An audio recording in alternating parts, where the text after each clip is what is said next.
Hello, everyone, and welcome to Fox 11 News In Depth 52 in 52. That's right. We are going to 52 communities in 52 weeks this year. This week, welcome to Carson.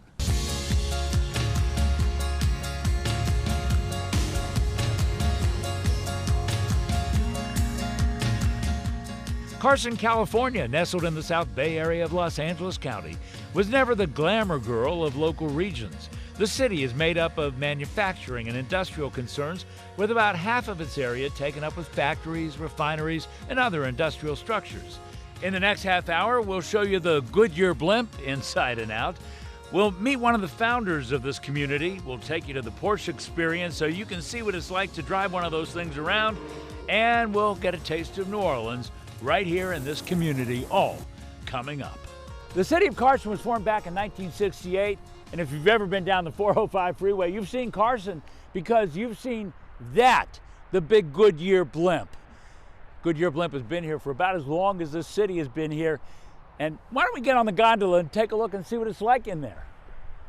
Right now we're in the gondola of this airship. This, by the way, is a very new airship. We're going to find out more about it. This is Priscilla DeCapua, and you're our host. And you're with Goodyear, and first of all, this is the cockpit, and we don't get to see this very often. So why don't you tell us a little bit about the cockpit and its configuration? Absolutely. So this is essentially where we have two pilots seated for flight. The Goodyear Blimp is actually a single pilot aircraft, but we have a second pilot who helps to manage our checklists and also support our passenger flights. So it could be a single pilot, or it could be a navigator with a pilot. Absolutely. Anytime we're traveling cross country, we always have at least two pilots in the ship. Anytime we're traveling or flying over an event as well. And now, they're able to swap on and off. The ship looks pretty big from the outside. This gondola is actually kind of small. So let's walk back this way. And let's take a look at this. Why don't you follow me, Priscilla? And we can see, well, we got about 8 seats, just about 8 seats and one in the front, so that's 9. And so it doesn't hold a whole lot of people. And then we're going to go in the very back here because it's a nice cushy seat, right? So we're going to sit over here and tell me how it is that Goodyear came to Carson, when they came to Carson, the relationship with Carson. Absolutely. So Goodyear has been here in Carson since 1968. Our base was actually established about 6 months before the city itself was incorporated. So in January 1968, we opened up this property as the West Coast home of the Goodyear Blimp. Well, why Carson? Just a lot of land out here? At the time, there was plenty of land available out here, but as well, it's central. It's centrally located, so it was a great location that provides steady wind conditions off the ocean, as well as providing us the capability to reach any stadium across the LA and Orange County areas. Well, what's interesting about this ship, and I just felt it a few minutes ago, is this is weighted down with water. And you can hear the sloshing as this thing moves around when the winds get a little testy, right? Right, so that shifting that you're feeling while we're here in the gondola is the wind actually moving the blimp around its mooring mast. We do use water as a form of ballast to help balance the weight of the airship, and then we also use we're doing it right now. I can feel the movement. Some heavier bags, yes, you feel that. Yeah, I can feel it. When it's in the air, what does it feel like? So in the air, it's more like it's like a boat on the ocean. It's a very smooth, steady, it's very similar to what we're experiencing right now. A smooth, steady feeling up in the air with a stunning view out of these 360 It windows. is interesting what I'm feeling right now. Now, for those of you that aren't feeling this, it feels like we're slightly moving a little bit this way and then slightly moving a little bit that way, right? Absolutely. So one of the reasons why it's called an airship is because it uses a lot of the same gas laws and buoyancy laws as a ship on the ocean. Well, I'm interested in a couple of things. You have some interesting statistics that you have on your cheat sheet here, if you will. This thing weighs as much as 25,700 cans of soup. How'd you figure that out? So if you extracted all of the helium from the envelope, which is the large balloon portion that most people see and identify with the blimp, then the actual weight of the airship would be about 20,000 pounds.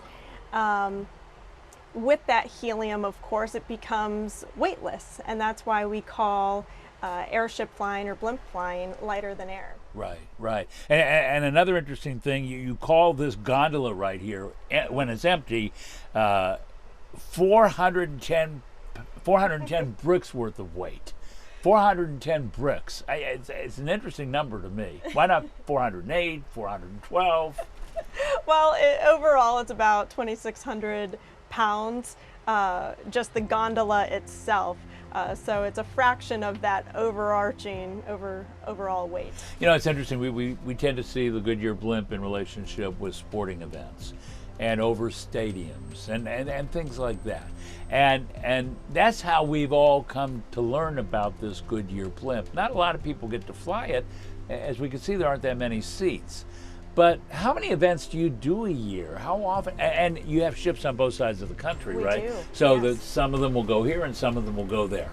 Yep, so across all three of our airship bases in the U.S., we cover about 250 events a year, give or take. From this airship base, there's always so much happening in Los Angeles sports, so we're covering maybe 80 to 90 events a year.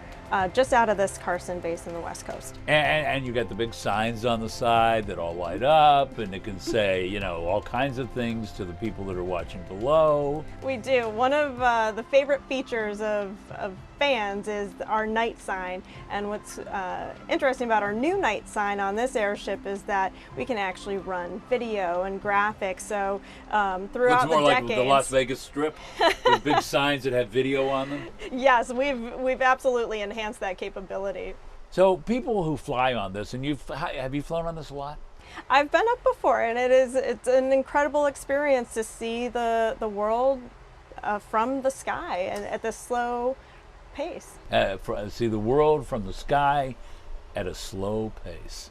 That's a nice way to put it. And generally speaking, if we don't have big old Santa Ana winds coming through here, and I'm sure that probably grounds this airship, right?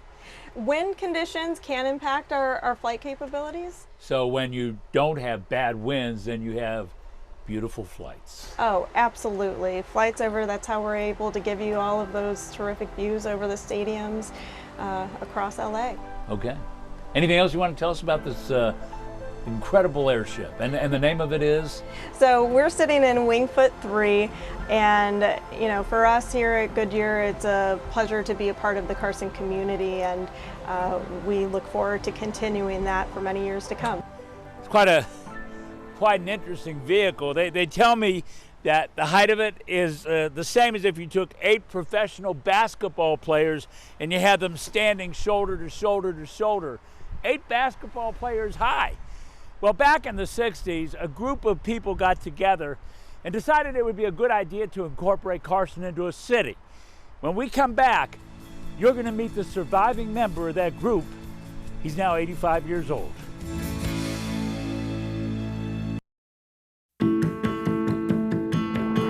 It was Tuesday, February 6th of 1968 that voters around here went to the polls and voted to incorporate Carson into a city. One of the original people that was involved in that effort was a man named Gil Smith, who later became a mayor and a city councilman. He is now the only surviving member of the group that created Carson. Do a lot of people still call you Mr. Mayor? Yes, they do. And other people call you Gil. Okay. Take me back. 1968. You incorporated the city with a group of people. Tell me about that. Well, that's partially confusing too, because the actual interest in incorporating started in the mid-1950s. Ultimately, and it took that many years until 1968 for us to have a successful election.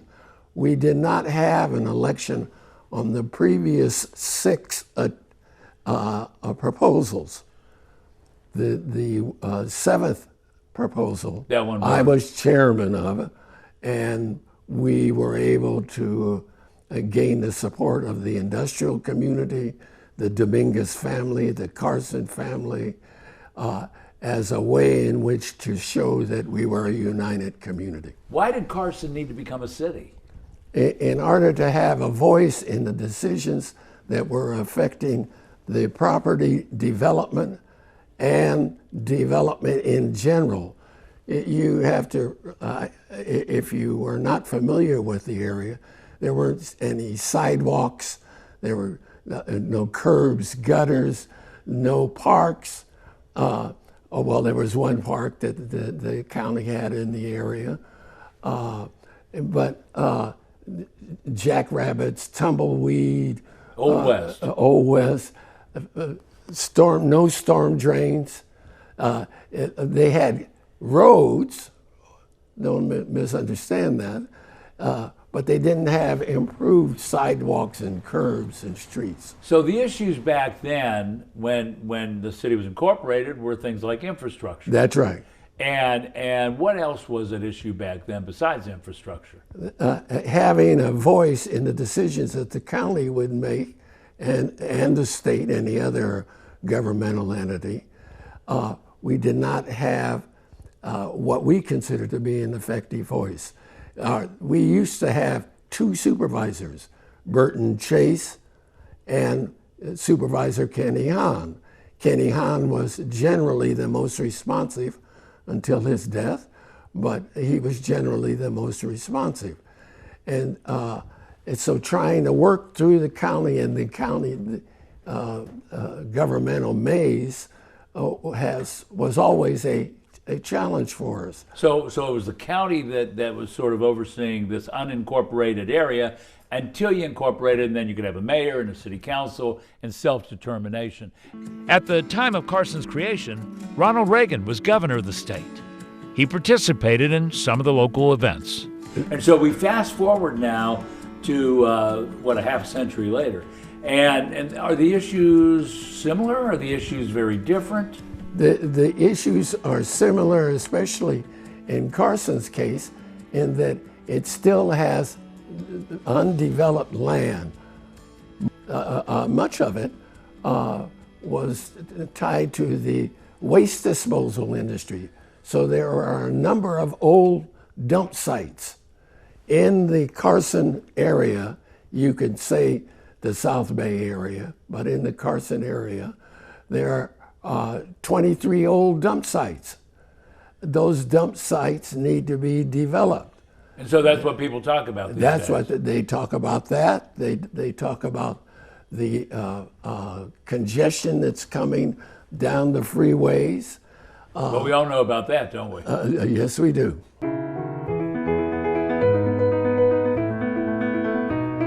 Long before he was mayor, Gil Smith helped found Cal State Dominguez Hills, a land owned by the prominent Dominguez family for which Dominguez Hills is named. And so back then to now, has this vision of a city that you had in your mind back then blossomed? Is it the city you hoped it would be? It's still growing. Yes, it is taking some important steps as it relates to development and local control, etc. But there are still major decisions regarding public-private partnerships, regarding the way in which the community interacts with itself. What do you want to see happen here? We want to see a community where people come together, whatever their background, from an ethnic standpoint, from a development standpoint. Diversity. We want to see them come together and work as one community to solve these problems. They're significant. We have, right now, 3 major proposals that are on old dump sites that will require county involvement, state involvement. So there's a lot of work to be done. A lot of work. A lot of work. So let me just ask you, if you're talking to the people out there that are either from Carson or elsewhere, what would you tell them is the best thing about Carson? What do you like the most about this community? What I like the most about the community is this opportunity to work with others and to watch things develop, to take them from a seed, a small seed. You're proud of this place that you started with a small seed? Yes. If we had not incorporated, who knows what the area would have been, but we had to incorporate, and it's a dream come true. And there's still plenty of opportunity. Like any community, Carson has its share of issues. What are they? What's the city doing about it? It's some of what we wanted to know, and what'll be coming up after the break.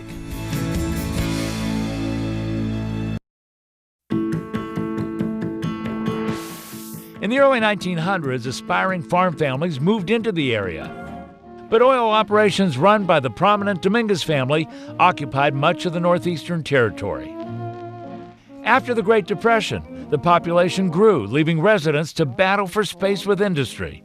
And as an unincorporated part of Los Angeles, this growing community had been burdened with being the repository for much of the industrial, automotive, and residential waste in the South Bay area.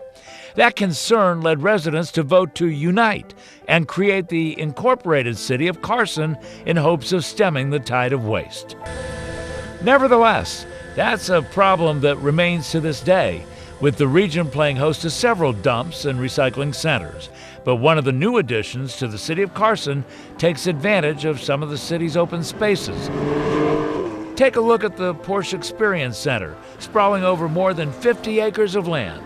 And what this venue and what these programs do, they make that the opportunity to drive those cars attainable for anybody from the public. The LA Porsche Experience Center is like an amusement park for sports car lovers. The 53-acre driver development course is built as the ultimate Porsche playground.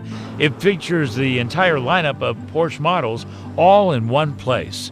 The sprawling venue took 5 years to build at a price tag of more than $60 million.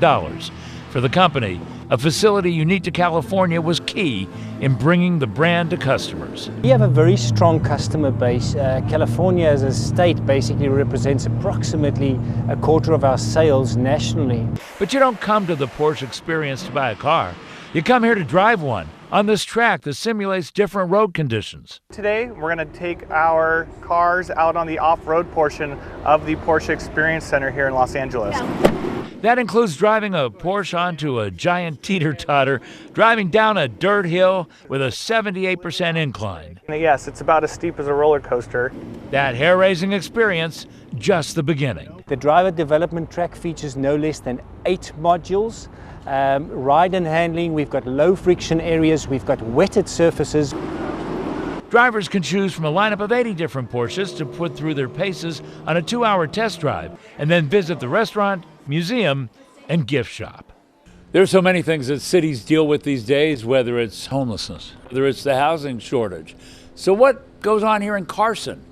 Well, we asked some of the people who live and work around here. From catfish to po' boys, Darrow's New Orleans Grill brings Creole cuisine to a hungry community. The restaurant was displaced and now is trying to find traction in its new home here in Carson. But restaurant owner Norwood Clark Jr. tells us it's tough to transplant successfully no matter how good your gumbo is. So that's some of the magic going on there. You're breading, what, catfish? That's fresh catfish coming fresh off the farm out of Louisiana. That's the traditional way of cooking catfish with cornmeal. Most people use flour, but this is the traditional way that we do it down south. You know, Norwood Clark, we don't really think about Cajun cuisine necessarily in Carson. How'd you end up in Carson? How we landed at this location, the developer who owns this property, his corporate office in Brentwood, had our product in Marina Del Rey, flipped over it. He said this is the best food he's had in Southern California. What are some of the issues here for people like you that are business operators? One of the challenges that we have personally and professionally, we're the new kids on the block here. We shut down a very successful location in Marina Del Rey, 16 years, and now just getting people to know that we're here. Okay, what about the business? What about City Hall? What about dealing with government? Well, government has been very, very kind to us from the mayor on down. I mean, the mayor is a very, very strong advocate of our business. All right, very good. Thank you very much. And we're going to talk to some of your customers here. What'd you order? I ordered gumbo. Gumbo. I love gumbo. I love gumbo. What do you like about Carson, or do you? I love Carson. I love the city of Carson. I've lived here since 1968. The year the city was incorporated. Exactly. And what I love about it, my children were young at the time. The first thing that jumped out at me was the parks and recreation programs that were available. You had a lot of stuff for family. A lot of stuff. How is it now? It has grown and improved, and it's even better. No place is all roses. But you love the But gumbo. I still love my city. And the gumbo. And I love the fact that we offer a whole variety of activities and programs and opportunities to be involved in politics, involved in the education, continuous involvement in education. Just a few of the thoughts we heard here in Carson. We'll be back with more thoughts after the break.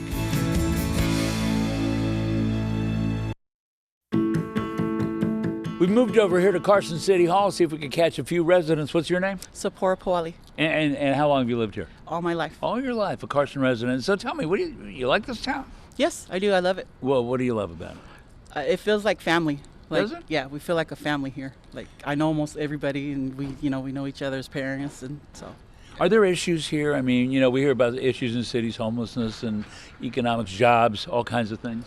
There's like little issues of like gangbanging. Yeah. Yeah, that's not good. It's always like a racial thing. Like let's say, for example, someone's against Mexicans, and yeah. Are there other issues as well? Right now, no, not that I can think of.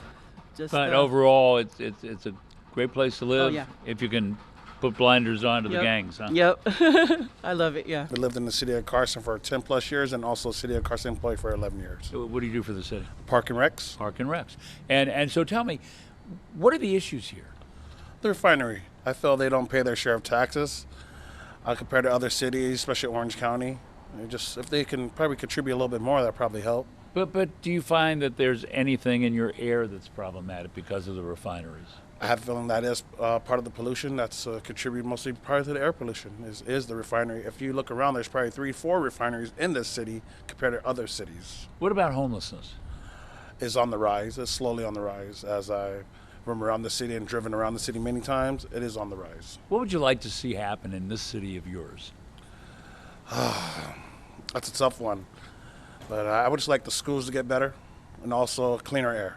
Carson, California. Thousands of our Southern California neighbors live here, to be precise, about 100,000. And we thank them for letting us visit their community this weekend. If you have time, check out my podcast, What the Hell? It's available wherever you get podcasts. And we'll see you next week. Take care, everyone.